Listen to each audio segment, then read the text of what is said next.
and welcome back to my channel. My name is Cheyenne. I am a mom, wife, rancher, nurse, business owner, and I am on a budgeting journey of decreasing debt and increasing savings. So, if any of that sounds interesting to you, please be sure to like and subscribe to this channel. Leave us a comment. Let us know how your budgeting journey is going, if you're on a budgeting journey, and maybe just what some of your goals are.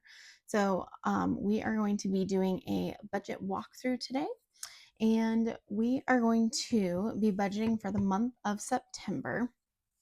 And I'm going to be using this worksheet from the Budget Mom.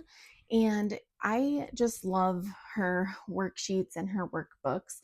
They're just super easy to use and they help kind of organize everything just exactly how I need them. So we are going to be budgeting for September, and we're going to be budgeting with $4,069. So this is for the whole month of September that we will be using this money for. So if this is a budget by paycheck, so if you get paid weekly, bi-weekly, or monthly, is kind of how you determine on using this sheet.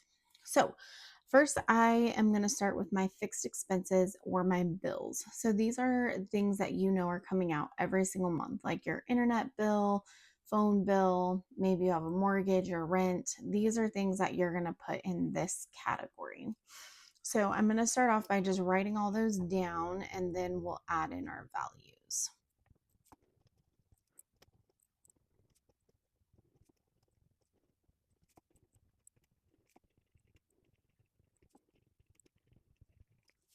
So now that I've gotten those all written down, like I said, these are the bills that I know are coming out every single month. Now, for people who do cash stuffing, some people like to take this money out and then set it in an envelope, and when it's due, they'll put that money back into their bank. For me, I just like to leave all of this money in the bank. That way it's there, and when it's due, it just pulls straight from our account and I don't have to do anything about it. So on here, you'll see that there's a budget section and then an actual section. So when you're filling this out, you always want to fill in your budget section. And this is what you are saying you are putting aside every month or every pay period for this specific bill. Now, when these bills come out, you want to go back and write your actual amount that came out. So for example, so every month I budget $200 into Edward Jones, and this is our retirement account. So if I, for some reason, did less or more, then I would want to come over here and write that actual amount. So you always want to put your budgeting amount, and then when it actually comes out or you pay it, your actual amount. So I'm going to go through and write down our budgets here, what we're budgeting for. Okay, so then we're going to total all of this up and see how much we're budgeting for fixed expenses.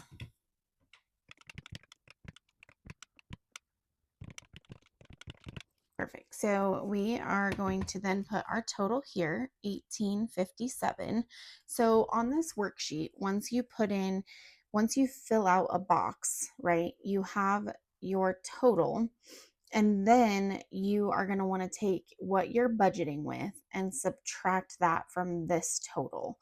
So we're going to take the 4,069 and we're going to subtract that from the 1857. So then we are left with $2,212. So now when we move down to our next box, which is going to be our variable expenses, we're going to put that in here, $2,212. So now we know what we have to work with still. So here for variable expenses, these are things that you would typically pull cash out and put in your wallet to spend cash on rather than using your debit card or your credit card. So things like groceries, which is kind of our main variable expense, is groceries. We also have household. We do a snack/eating out envelope.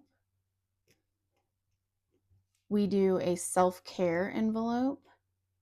And then we do a miscellaneous envelope.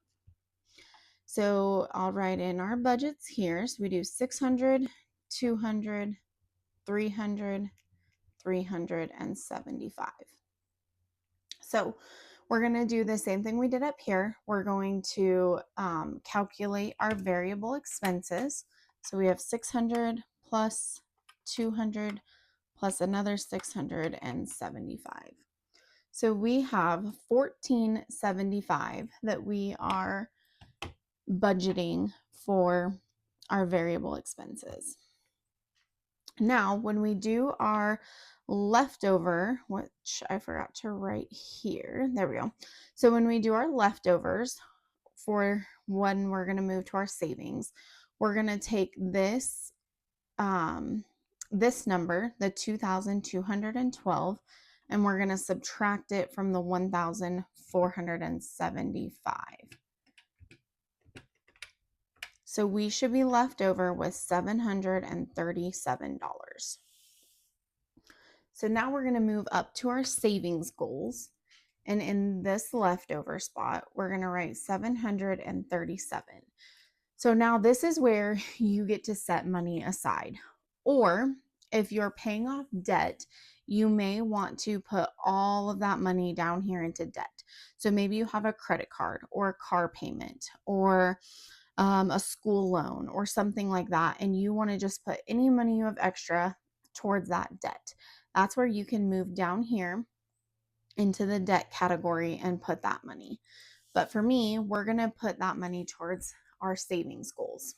So instead of debt, we're going to do savings. So I'm going to write in our different categories here.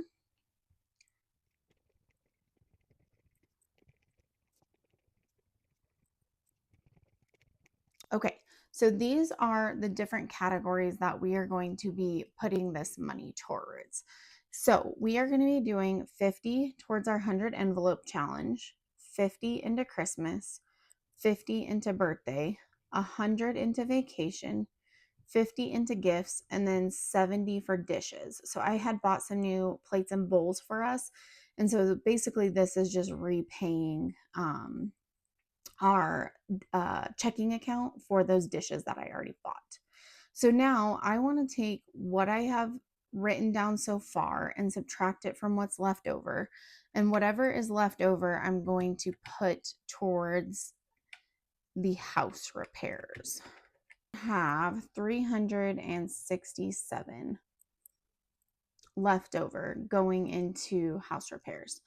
So when you're doing your savings goals, you have to basically just allocate money to what is most important to you or what your priorities are. So for me, I want to put aside $50 every month at least for my 100 envelope challenge. Now, that could be something that you would rather put towards Christmas or birthdays or whatever, or vacation. Say you have a trip coming up and you know I need to put whatever I have extra towards that vacation so that we're not putting it on credit cards.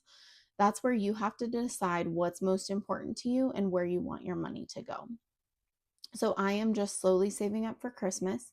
I'm revamping my birthday envelope because I just spent most of it because my son just had a birthday at the beginning of August. We're going to be taking a vacation in September, sometime in September, and it's not going to be like a super crazy expensive vacation. So that's where I'm just putting a little bit of money aside. We have a wedding coming up, so I want to get a gift for that. And then, like I said, I did buy some new dishes. Now, the bulk of my money is going towards house repairs because we are currently working on putting down some new flooring in one of our rooms in our house. And so I want to set aside as much money as I can right now towards that house repair while also still saving for some of these other things that are important to me. And so that's kind of how I break down my savings goals. So now when I come down here, my savings total is 737. Therefore, I have no money left over. Now, again, if I had some money left over, I could put that towards debt. So we do, if you see over here, we have our boat payment. So I could always put extra money aside for that boat payment. But right now, I'm not going to worry about that. If I get some extra money from other jobs, maybe then I'll put more towards my debt. But right now, I'm just wanting to kind of focus on these savings goals and then just make our payments. So this is where the zero-based budgeting, this is kind of how the zero-based budgeting works. You give every single dollar that you have coming in. So our inflow of $4,069, every single dollar of that has now been assigned a job. So every single penny is accounted for basically. And that means when, like I said before, when you close out your month and you go through and you tally up your actual expenses, if you have money left over, you can then add those to savings, add those to debt, or wherever your priorities are. So typically at the end of the month, when I go through my wallet, I will have some cash left over from these different envelopes. So if I have money left over from my grocery envelope, I may put that towards my 6 month ahead savings challenge, or I may put that towards like my 100 envelope challenge, or I may say, hey, I'm going to put all of this towards vacation, or all of this I have left over towards house repairs, because that's a big priority right now. So whatever you have left over, you always want to put it towards something else. Same thing up here when these bills come out. So like for my phone bill, I budget $200, but it's usually like around $180, $190. But I do just a little bit more just in case they decide to increase that I have that covered. Same thing like with our internet. It's usually around $80, but I always budget $100. Again, just as that little buffer. So then when I close out my month and I see that I have, say, $20 or $30 left over here, I can then put that towards savings. And this is where at the end of the month, when you're thinking, oh my gosh, I need to get a paycheck, where did all my money go? You don't have that thought anymore. My husband and I used to have that thought a lot because we make enough money to cover all of our expenses and plus have some left over. But for the longest time, we were saying each month, wow, I can't wait for payday. We basically have no money left. And finally, we were like, why is this happening? We should have plenty of money. And so when we really sat down and took a long, hard look at our finances and where our money was going, we realized that we needed to make some changes and that we were overspending on things and we were just frivolously buying things. And that wasn't what we wanted to do. That didn't fit into what our goals were. We didn't want to live paycheck to paycheck, and we didn't want to keep putting things on our credit card. So when we sat down and looked at our fixed expenses, that was one of the first things where we made cuts. So we had things like Disney, YouTube TV, Netflix, Hulu, Paramount, the list goes on. So the first thing we did was cut all of those out. We canceled every single subscription we had. And we put all of that money towards our credit cards. And then we were able to quickly pay off our credit cards just by doing that, just by cutting out all of those expenses. And then we looked at things like groceries and eating out and going to like the gas station and getting energy drinks or snacks or whatever, and how much money we were spending extra doing those things. And so we put ourselves on a hard limit. We said we have $600 every month for groceries. We have $300 for snacks and eating out. And if we go through all that money, well, we got to figure it out. And 90% of the time, it's not like we don't have food in the house. It's that we just want something different. And so that's where we really set ourselves on a budget and a limit of spending money. So those are just some little things that we did to really start paying off debt. And once we did that, it was amazing how much extra money we realized we had. So basically we would be making our minimum payments. And then instead of doing these savings goals over here, everything we had extra was going towards debt. So if we still had all of those credit cards, this $737 would have all been going towards debt, because that was our main priority first, was getting all of that debt paid off. And then we started working on savings. And so that's kind of how we set up ours. Everybody's different though. Some people want to save first, then pay off debt. Some people want to do a little bit of both, and that's okay too. You just have to figure out what is most important to you and what your priorities are in order to get your money under control. And then again, giving every single dollar a job. So, this is how we budget. You can use different tools. There's different tools for like your iPad, there's different worksheets out there. And you can also just use a notebook and paper. Write down your income, write down your bills, write down your variable expenses, write down your debt, your savings. You can do it however you want. Don't overthink it and just start doing it. And you'll realize how beneficial this is for you. So, again, I hope this is helpful. Please let me know what your savings goals are or what your debt journey looks like, or if you are just here because it's interesting to you. Let me know. Leave an orange heart in the comments to let me know that you watched through the whole video. And I hope you guys have a blessed day, and we'll see you in our next video.